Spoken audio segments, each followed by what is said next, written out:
com mais informações do Goiás, direto aqui do CT Edmo Pinheiro. Segue a preparação do Verdão para o duelo contra o Grêmio Novo Horizontino. O técnico Fábio Carilli vai comandando os últimos treinamentos dessa preparação. E antes de falar sobre o time do Goiás, o Carilli concedeu a entrevista coletiva, falou sobre esse duelo, sobre outros assuntos. Vamos conferir. Professor, já foi definido que o árbitro que apitará a partida de domingo vai ser o Anderson Daronco.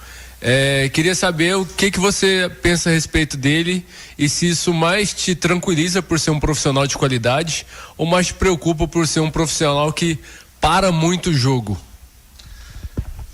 Bom dia. Isso me tranquiliza, né? Um técnico, um juiz, um árbitro experiente para um momento decisivo desse, um árbitro que sabe ler o jogo, quantas decisões já apitou, já dirigiu, e isso com certeza me tranquiliza. Carilli, bom dia. Caio Muniz da Rádio Bandeirantes da PUC TV. Eu vou falar desses últimos 2 jogos específicos em casa que você esteve presente, mas a série do Goiás ela é maior, né? Dos últimos 6 jogos como mandante, dos últimos 7 jogos ou 6 como mandante, foi só uma vitória contra o Paysandu. Dos últimos 6, né, Júnior? Valeu. Ou seja, para esse jogo contra o Novo Horizontino, que é uma decisão em casa, o que foi trabalhado ao longo da semana? O que você percebeu desses 2 jogos em casa que você teve, que o Goiás não pode repetir contra o Novo Horizontino para conseguir a vitória? Sei desses números, né? Quando a gente chega no clube procura saber de tudo e saber por que acontece também. Não temos mais para onde correr, não tem mais margem de erro.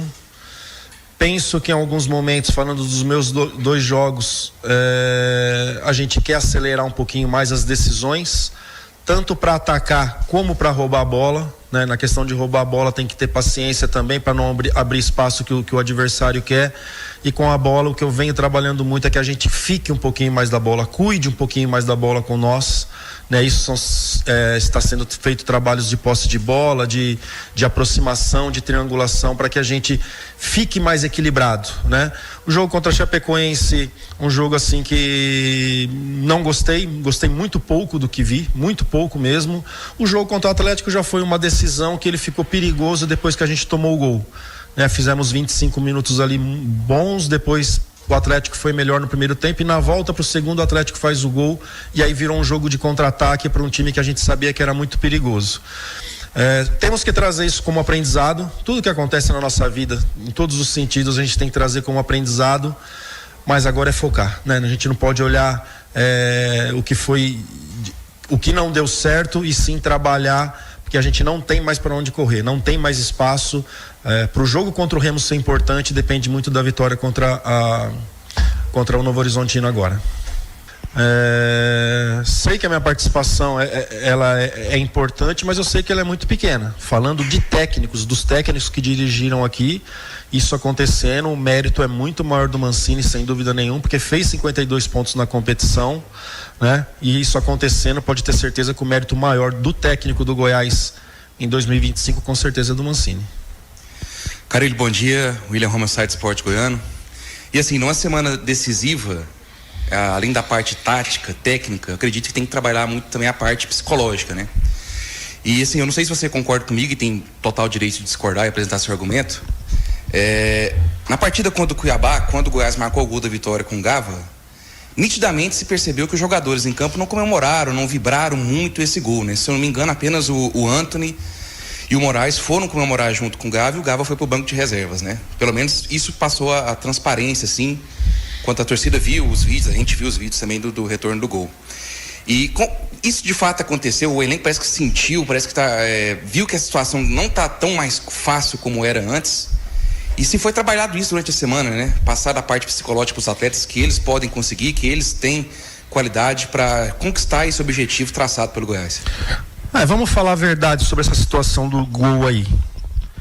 A imagem que ficou é a imagem do Lepo, tá? E aí começam a inventar um monte de coisa. Essa é a verdade. A semana do Lepo pro jogo, ela não foi boa. Ele não treinou, arrancou um dente, foi para aquele lugar abafado, difícil de jogar, e ali foi um momento que ele escolheu para respirar. Tanto que ele não termina o jogo e o cara fisicamente ele é um absurdo quanto que o Lepo fisicamente é importante. Não jogou ainda 100% comigo, que quando eu chego ele não participa do primeiro jogo, não participa do segundo, porque vinha de uma lesão, só entra no terceiro, então está no processo de busca. E a semana dele pro Cuiabá ela não foi boa de trabalho, né? Então não tem nada disso. Um grupo muito bom mesmo. Acabei de sair dali agora e brincando, e Juninho com o megafone agitando todo mundo e trazendo o astral para cima, né? Então esquece o torcedor, isso daí não existe. E sim, foi um momento de final de primeiro tempo, num lugar onde a gente não teve controle da bola, corremos muito atrás do Cuiabá e que alguns jogadores nesse momento usaram para respirar, né? Então não existe nada disso, o grupo está muito unido, é um grupo muito bom para se trabalhar dentro das experiências que eu já tive. Aí está o técnico Fábio Carilli para o duelo contra a equipe do Novo Horizontino, quase todo o elenco à disposição. Apenas o Wellington Rato e Marcão estão fora da partida. Com isso, o provável Goiás tem Tadeu no gol, o trio de zaga com Lucas Ribeiro, Luiz Felipe e Gonzalo Freitas. Se o Gonzalo não estiver 100%, aí Antony e Tite disputam essa terceira vaga. Nas alas do Goiás, Lepo pela direita, Moraes pela esquerda. Meio campo, Juninho e Gava. E aí no ataque, já Anselmo Ramon. E a última vaga do ataque sendo disputada por Pedrinho, juntamente com o Brian e o Wellington Mateus.